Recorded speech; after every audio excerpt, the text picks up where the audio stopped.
2017, Presiden Joko Widodo mengeluarkan instruksi atau Inpres kepada para Menteri, Kepala Staf Kepresidenan, serta Gubernur dan Bupati di lingkungan pemerintahan Provinsi Papua dan Papua Barat mengenai percepatan pembangunan kesejahteraan di Provinsi Papua dan Papua Barat di bidang kesehatan dan pendidikan, pengembangan ekonomi lokal, infrastruktur dasar, infrastruktur digital, guna mewujudkan masyarakat Provinsi Papua dan Papua Barat yang damai dan sejahtera. Impres nomor 9 tahun 2017 ini ditandatangani Presiden Jokowi pada 11 Desember 2017, sehari setelah peringatan International Human Rights Day. Dibandingkan pemberitaan media mengenai aksi-aksi massa, mahasiswa dan pemuda di berbagai daerah di tanah Papua menuntut penyelesaian kasus pelanggaran HAM atau hak asasi manusia yang belum terselesaikan di masa lalu, Impres ini tidak banyak sambutan dan sepi pemberitaannya. Pertengahan tahun 2016, Menko Polhukam Luhut Binsar Panjaitan menyatakan bahwa pemerintah sedang mempersiapkan program holistik atau menyeluruh untuk membangun tanah Papua melalui penyelesaian terintegrasi, termasuk penyelesaian permasalahan HAM. Realitasnya berbeda. Pemerintah cenderung menyampingkan dan mengabaikan permasalahan penyelenggaraan HAM atau menawar penyelesaian tanpa melalui pengadilan, melainkan lewat musyawarah mufakat. Pemerintah lebih mengutamakan program pembangunan kesejahteraan seperti pembangunan infrastruktur dan konektivitas jalan, bandara, pelabuhan, jaringan komunikasi, pasar, dan sebagainya.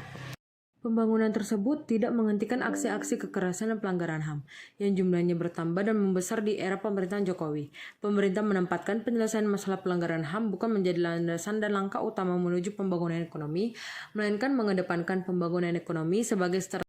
Korban kekerasan dan pelanggaran HAM di Papua tidak pernah berkurang. Pembangunan tidak dapat menggantikan korban pelanggaran HAM dan serta-merta melupakan ingatan penderitaan.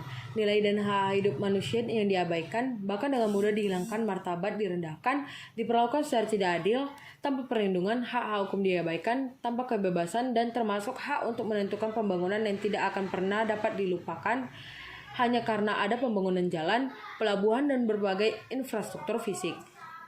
Oleh sebab itu, yang menjadi pertanyaan penting adalah untuk siapakah semua pembangunan itu jika martabat manusia Papua yang tak pernah diupayakan pemulihannya secara nyata dalam kebijakan dan konsisten dalam pelaksanaannya?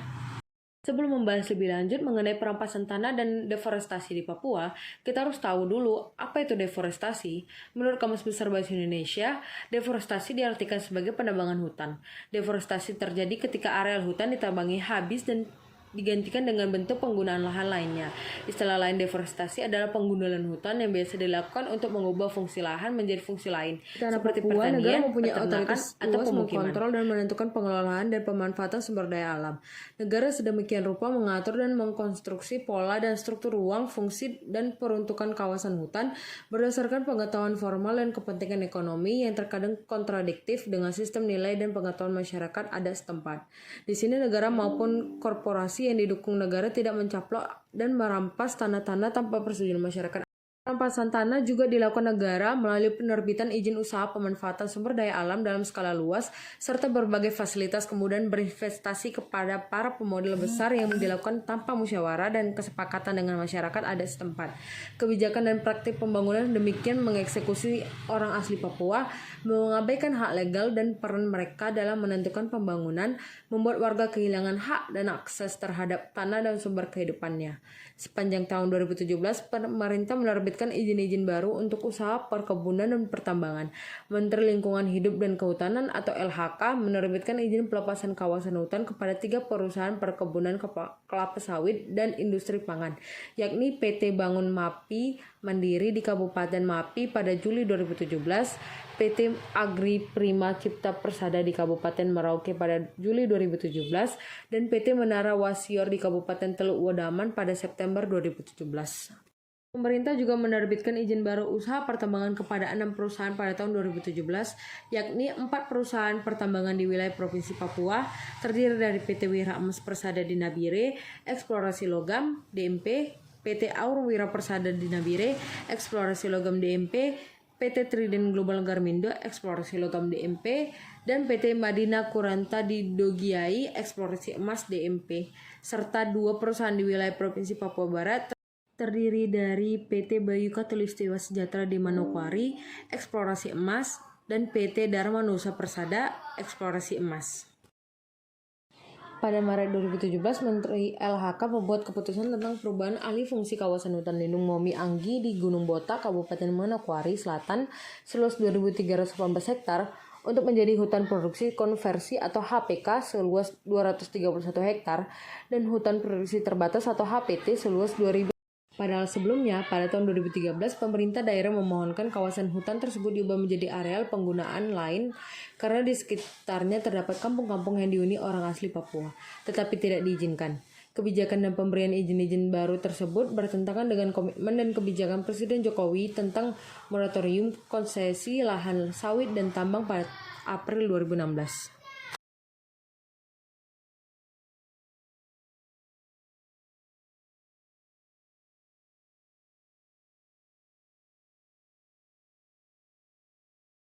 Rampasan tanah seringkali diikuti dengan aksi pemaksaan dan kekerasan melibatkan aparatus negara dan perusahaan sejak proses negosiasi perolehan lahan, penyelesaian konflik, dan kegiatan produksi.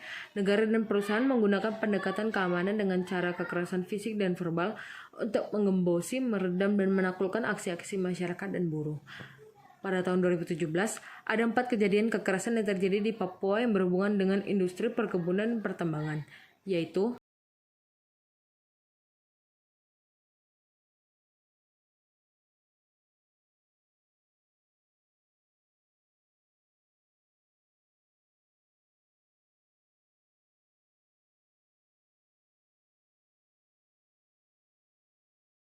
yang pertama ada kekerasan terhadap warga bernama Yan Evermengge alias Bowake asal kampung Puragi, Papua Barat. Dilakukan oleh aparat Brimob yang bertugas di perusahaan perkebunan kelapa sawit PT Permata Putra Mandiri pada 23 Oktober 2017. Dan sebelum Bowake, ada 4 warga setempat juga menjadi korban kekerasan verbal dan intimidasi yang dilakukan oleh Brimob di PT PPM, yakni Nathaniel Orpae, Arnold Bumare, dan Edison Oropai.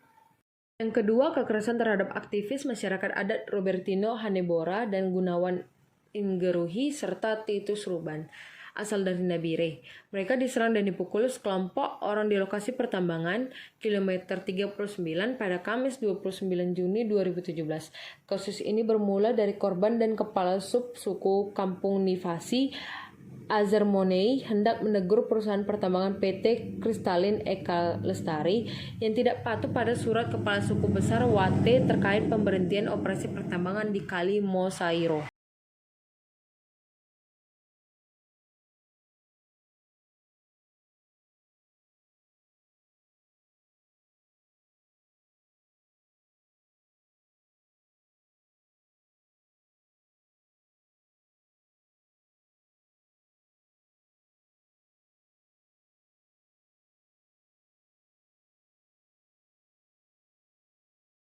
Ketiga, ada kekerasan verbal yang dialami korban bernama Edigius Piuswam, kepala suku Awu di Kabupaten Dovendigowel, dan juga menjabat ketua 2 LMA Dovendigowel, beralamatkan di Kampung Ampera, Tanah Merah, yang dilakukan oleh sekelompok orang diduga pendukung perusahaan perkebunan kelapa sawit PT Indo-Asiana Lestari terjadi pada 14 Oktober 2017.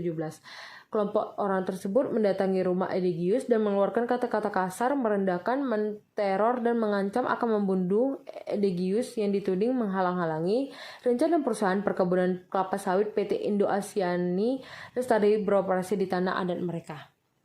Dan yang terakhir ada kekerasan terhadap aktivis masyarakat adat bernama Adolfina Kuum alias Doli, perempuan 36 tahun. Aktivis Front Aksi Masyarakat Adat Independen atau MAI di Timika yang berdomisili di Jalan Heteubun, Kuamki, Timika, Papua yang diserang oleh orang tak dikenal pada Rabu malam 20 Desember 2017 pukul 12 WIT, berlokasi tepat di depan rumahnya. Penyerangan ini diduga berhubungan dengan aktivitas Doli melakukan aksi dan kampanye penolakan PT Freeport dan memperjuangkan hak masyarakat adat setempat. Sepanjang tahun 2017, masyarakat adat di Papua melakukan aksi-aksi protes yang berhubungan dengan isu dan praktik perampasan tanah di Papua. Pertama, sepanjang Maret dan April 2017, Front Aksi Masyarakat Adat Independen atau MAI Timika terdiri dari perwakilan masyarakat adat Kamoro dan Amukme korban perusahaan pertambangan PT Freeport Indonesia atau FI aktif melakukan aksi protes terkait perampasan tanah untuk pertambangan PT FI dan perundingan pemerintah dengan PT FI yang tidak melibatkan masyarakat. MAI menuntut agar PT FI ditutup dan dilakukan audit atas kekayaan PT FI. Karena kadaran PT FI hanya merugikan masyarakat, terjadi pelanggaran HAM dan merusak lingkungan. Laporan Earthworks dan Mining Watch Kanada menyampaikan limbah Grasberg telah mengubur sekitar 166 km wilayah setempat yang dulunya hutan produktif dan lahan basah. Ikan sebagian besar sudah hilang, sedimentasi akibat taling PT FI sudah meluap ke pinggiran sungai, membuat mati ikan-ikan, udang, kerang yang menjadi sumber makanan dan basis ekonomi orang Kamoro sejak dulu. Selanjutnya, pada Juni 2017, masyarakat adat Yimnawai, Gir di Arso, Kabupaten Kerom dimotori Dewan Adat dan Pemuda setempat menuntut pemerintah dan perusahaan mengembalikan tanah adat seluas 50.000 hektar yang dirampas untuk perkebunan kelapa sawit saat Papua menjadi daerah operasi militer atau DOM tahun 1980-an.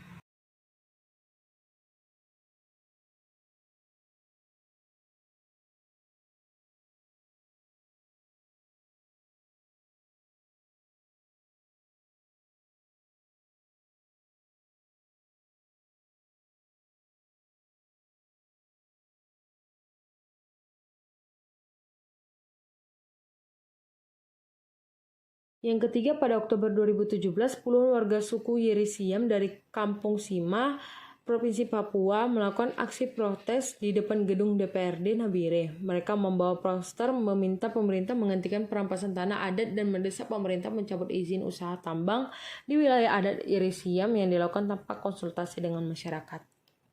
Itulah 3 dari 6 aksi protes perampasan tanah yang dilakukan oleh masyarakat Papua. Pemerintah harus menghentikan perampasan tanah masyarakat adat Papua karena bertentangan dengan konstitusi dan melanggar hak asasi manusia.